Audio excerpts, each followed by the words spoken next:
حضور کے غلاموں سے پیار کرو اور میلاد مبارکہ میں غسل پیدا کرو اور تازگی پیدا کرو اور کسی غریب کی بیٹی کی بیاہ کی کوشش کرو تاکہ رسول پاک علیہ الصلوۃ والسلام کی امت اس بات سے فائدہ اٹھائے کہ حضور کا میلاد شریف آیا۔ کوئی ایسا کام نہ کرنا جس سے محسوس ہو کہ کوئی میلاد نہیں منایا جا رہا، اپنا آپ دکھایا جا رہا۔ کوئی کام نہ کرنا اس میں تو درویشی۔ مجھے ایک دفعہ میلاد شریف کے موقع پہ میرے کسی دوست نے میلاد ریلی پہ لکھ دیا زیر قیادت۔ میں نے کہا حضور کے نام کا جلوس اور میں قیادت کروں گا؟ چلے نظم ہوتا ہے بعض اوقات کہ یہ بندہ آگے چلے گا یہ پیچھے چلے گا، ورنہ یہ حضور کا میلاد ہے۔ جو سب سے پیچھے چل رہا ہے وہ بھی محبوب کی نظر میں اتنا ہی زیادہ معتبر ہے اتنا کہ سب سے کوئی آگے چلنے والا۔ اس لیے اپنے لہجوں میں حضور کی محبت پیدا کرو۔ عشاء پڑھے۔ اعوذ باللہ من الشیطان الرجیم، بسم اللہ الرحمن الرحیم۔ النبی اولی بالمؤمنین من انفسہم، صدق اللہ العظیم وصدق رسولہ النبی الکریم، ونحن علی ذلک لمن الشاہدین والشاکرین، والحمد للہ رب العالمین۔ ان اللہ وملائکتہ یصلون علی النبی، یا ایہا الذین آمنوا صلوا علیہ وسلموا تسلیما۔ الصلاۃ والسلام علیک یا سیدی یا رسول اللہ وعلی آلک واصحابک یا حبیب اللہ۔ سارے حضرات درود شریف پڑھیے۔ الصلاۃ والسلام علیک یا نبی اللہ وعلی آلک واصحابک یا سیدی یا نور اللہ۔ تمام تعریفیں،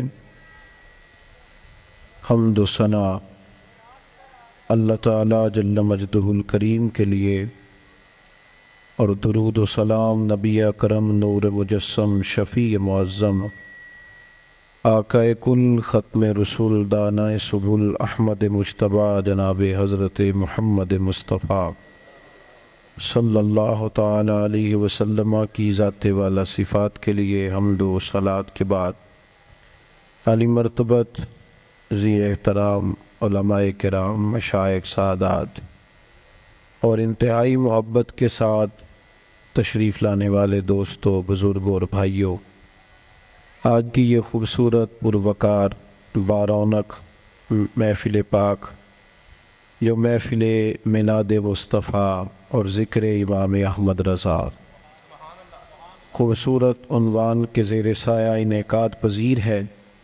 اللہ تعالیٰ اس محفل کا اہتمام کرنے والوں کو اس کا بہترین صلہ عطا فرمائے، اور ایک دعا اور کرنی ہے کہ اللہ کرے آپ موبائلوں پہ توجہ کم دیں اور میری بات پر زیادہ دیں، اس پر بھی آمین کہہ دیں۔ اللہ تعالیٰ آپ کو برکت عطا فرمائے، اللہ تعالیٰ آپ کو جزائر نہیں، میں نے کہا توجہ کم دیں، میں چلانے سے منع نہیں کر رہا، اللہ آپ کو خوش رکھے۔ اور اب آپ بس غور فرمائے میری بات پر۔ آپ حضرات جہاں کھڑے ہیں، جہاں بیٹھیں، کوئی کسی کو چپ کرانے کے لیے بھی نہ بولے، آپ کی بڑی مہربانی۔ بیکی بندہ بولے گا تھوڑی دیر تک، بس آپ کو اللہ بہت سی بہترین اس کی جزا عطا کرے۔ آپ میری بات پر تھوڑی دیر کے لیے توجہ فرمائیں۔ چند ایک باتیں مختصر وقت میں آپ کی خدمت میں عرض کرنی ہے۔ اللہ تعالیٰ نے قرآن مجید کے اندر ہمارے بہت سارے رشتے بیان فرمائے ہیں۔ ہمیں حکم دیا ہے کہ تم اپنے ماں باپ کی بھی خدمت کرو، اپنے پڑوسیوں کا بھی خیال کرو۔ صلہ رحمی کی تاکید بھی بہت ساری جگہ پہ کتاب و سنت میں موجود ہے۔ ہمارے بہت سارے رشتوں میں جو نزاکت پائی جاتی ہے، ماں باپ نے کس طرح بچپن میں ہمیں پالا، اس کا خیال کر کے بھی ہماری توجہ دلائی گئی کہ ہم اپنے ماں باپ کی خدمت کریں اور ہمیشہ ان کے لیے اپنے بازوؤں کو کھلا رکھیں، اف تک نہ کہیں۔ ساری چیزیں ہمیں سمجھائی گئیں اور سارے رشتوں کے بارے میں ہمیں بتایا گیا۔ انسانیت کو اللہ نے جو کرامت عطا فرمائی ہے اس کا بھی بیان فرمایا۔ لیکن ان سب رشتوں میں دنیا کے اندر ہمارا جو سب سے زیادہ نازک، گہرا اور وارفتگی کا رشتہ ہے وہ رسول پاک کے ساتھ ہے صلی اللہ تعالیٰ علیہ وسلم۔ اس رشتے کی نزاکت کو بھی قرآن پاک نے بیان فرمایا النبی اولیٰ بالمؤمنین من انفسہم، فرمایا یہ جو میرے نبی کریم علیہ السلام ہیں یہ مومنوں سے ان کی جانوں سے بھی زیادہ قریب ہیں۔ حضور علیہ السلام کے ساتھ ہمارے رشتے کی جو قربت ہے، جو نزاکت ہے، پھر غور کریں میری بات پر۔ قرآن مجید فرماتا ہے نبی پاک علیہ السلام تمہاری جانوں سے بھی تمہارے زیادہ قریب ہیں۔ کوئی آج تک یہ نہیں بتا سکا کہ جان انسان کے جسم کے کتنا قریب ہوتی ہے، تو یہ نہیں بتا سکے جان جسم سے کتنا قریب ہوتی ہے تو جو جان سے بھی زیادہ قریب ہے۔ اس نزاکت کو آپ سمجھیں۔ بعض چیزیں ایسی ہوتی ہیں جو انسان کے لیے بڑی زیادہ گہرائی رکھتی ہیں زندگی میں، بعض چیزیں ایسی ہوتی ہیں جو اس کے لیے بہت بڑا معنی رکھتی ہیں، اس کے اندر بہت زیادہ وہ انسان جذباتی ہوتا ہے۔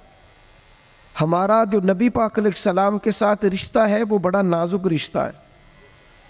اعلیٰ حضرت امام اہل سنت مجدد دین و ملت مولانا امام شاہ احمد رضا فاضل و محدث بریلوی رحمۃ اللہ علیہ نے بھی ساری زندگی جو مسئلہ امت کو سمجھایا ہے وہ یہی سمجھایا ہے کہ تمہارا سب سے زیادہ گہرا اور مضبوط رشتہ رسول پاک کی ذات کے ساتھ۔ میں کوئی ایسی بات نہیں کرنا چاہ رہا کہ جسے میں آپ اور میں یہ سمجھیں کہ شاید ایک روٹین کی جذباتی باتیں چلتی ہیں تو مولانا بھی آئے تو اس میں بات کر کے گزر گئے۔ ہمارے ہاں نا کچھ چیزیں اور جذباتیت اختیار کر گئی ہیں اور یہ ٹھیک نہیں ہے۔ مثلا دولت کے ساتھ مسلمانوں کی وابستگی بعض جگہوں پہ جذباتی حد تک ہو گئی ہے، یہ بھی ٹھیک نہیں ہے، یہ بھی بات تشویشناک ہے۔